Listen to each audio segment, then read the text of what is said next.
Giver by Lois Lowry. Narrated by Fraser Readman. Chapter 5. Usually at the morning ritual, when the family members told their dreams, Jonas didn't contribute much. He rarely dreamed. Sometimes he awoke with a feeling of fragments afloat in his sleep, but he couldn't seem to grasp them and put them together into something worthy of telling at the ritual. This morning was different. He had dreamed very vividly the night before. His mind wandered while Lily, as usual, recounted a lengthy dream, this one a frightening one, in which she had, against the rules, been riding her mother's bicycle and been caught by the security guards. They all listened carefully and discussed with Lily the warning that the dream had given. "Thank you for your dream, Lily," Jonas said the standard phrase automatically, and tried to pay better attention while his mother told of a dream fragment, a disquieting scene where she had been chastised for a rule infraction she didn't understand. Together they agreed that it probably resulted from her feelings when she had reluctantly dealt punishment to the citizen who had broken the major rules a second time. Father said that he had had no dreams. "Gabe?" Father asked, looking down at the basket where the new child lay gurgling after his feeding, ready to be taken back to the nurturing center for the day. They all laughed. Dream-telling began with threes. If new children dreamed, no one knew. "Jonas?" Mother asked.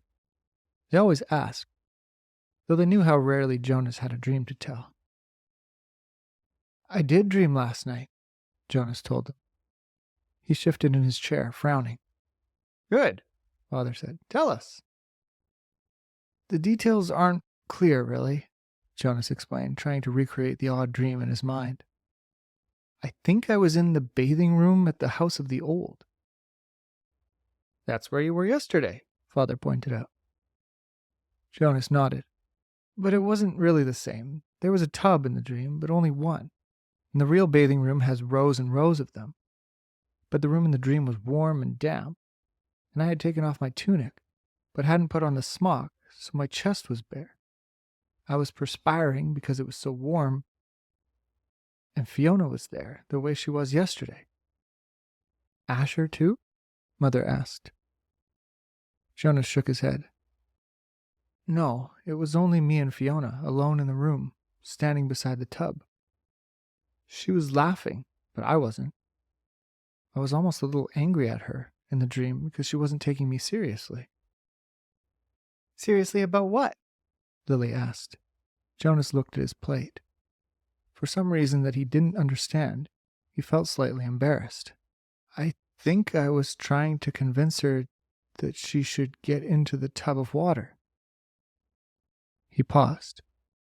He knew he had to tell it all, that it was not only all right, but necessary to tell all of a dream. So he forced himself to relate the part that made him uneasy.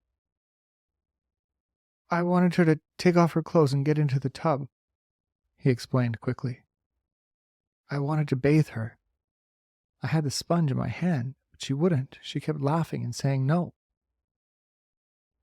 He looked up at his parents. "That's all," he said. "Can you describe the strongest feeling in your dream, son?" Father asked. Jonas thought about it. The details were murky and vague, but the feelings were clear and flooded him again now as he thought. "The wanting," he said. "I knew that she wouldn't, and I think I knew that she shouldn't, but I wanted it so terribly. I could feel the wanting all through me." "Thank you for your dream, Jonas," Mother said after a moment. She glanced at Father. "Lily," Father said, "it's time to leave for school. Would you walk beside me this morning and keep an eye on the new child's basket? We want to be certain he doesn't wiggle himself loose." Jonas began to rise to collect his school books. He thought it surprising that they hadn't talked about his dream at length before the thank you. Perhaps they found it as confusing as he had. "Wait, Jonas," Mother said gently. "I'll write an apology to your instructor so that you don't have to speak one for being late." He sank back down into his chair, puzzled. He waved to Father and Lily as they left the dwelling, carrying Gabe in his basket. He watched while Mother tidied the remains of the morning meal and placed the tray by the front door for the collection crew. Finally, she sat down beside him at the table. "Jonas," she said with a smile, "the feeling you described as the wanting, it was your first stirrings. Father and I have been expecting it to happen to you. It happens to everyone. It happened to Father when he was your age, and it happened to me. It will happen someday to Lily. And very often," Mother added, "it begins with a dream." Stirrings. He had heard the word before. He remembered that there was a reference to the stirrings in the Book of Rules, though he didn't remember what it said. And now and then the speaker mentioned it. "Attention! A reminder that stirrings must be reported in order for treatment to take place." He had always ignored that announcement because he didn't understand it, and it had never seemed to apply to him in any way. He ignored, as most citizens did, many of the commands and reminders read by the speaker. "Do I have to report it?" he asked his mother. She laughed. "You did, in the dream telling. That's enough. But what about the treatment? The speaker says that treatment must take place." Jonas felt miserable. Just when the ceremony was about to happen, his ceremony of 12, would he have to go away someplace for treatment just because of a stupid dream? But his mother laughed again in a reassuring, affectionate way. "No, she said. "It's just the pills. You're ready for the pills, that's all. That's the treatment for stirrings." Jonas brightened. He knew about the pills. His parents both took them each morning, and some of his friends did, he knew. Once he had been heading off to school with Asher, both of them on their bikes, when Asher's father had called from their dwelling doorway. "You forgot your pill, Asher!"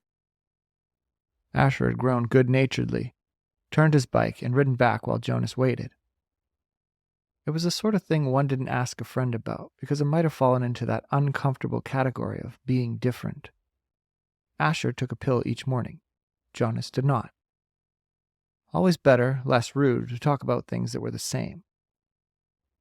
Now he swallowed the small pill that his mother handed him. "That's all?" he asked. "That's all," she replied, returning the bottle to the cupboard.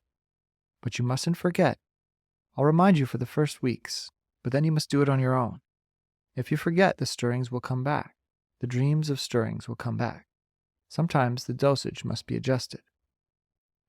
"Asher takes them," Jonas confided. His mother nodded, unsurprised. "Many of your groupmates probably do. The males, at least. And they all will soon, females too."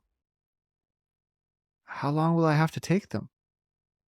"Until you enter the house of the old," she explained. "All of your adult life. But it becomes routine. After a while, you won't even pay much attention to it." She looked at her watch. "If you leave right now, you won't even be late for school. Hurry along. And thank you again, Jonas," she added as he went to the door, "for your dream." Pedaling rapidly down the path, Jonas felt oddly proud to have joined those who took the pills.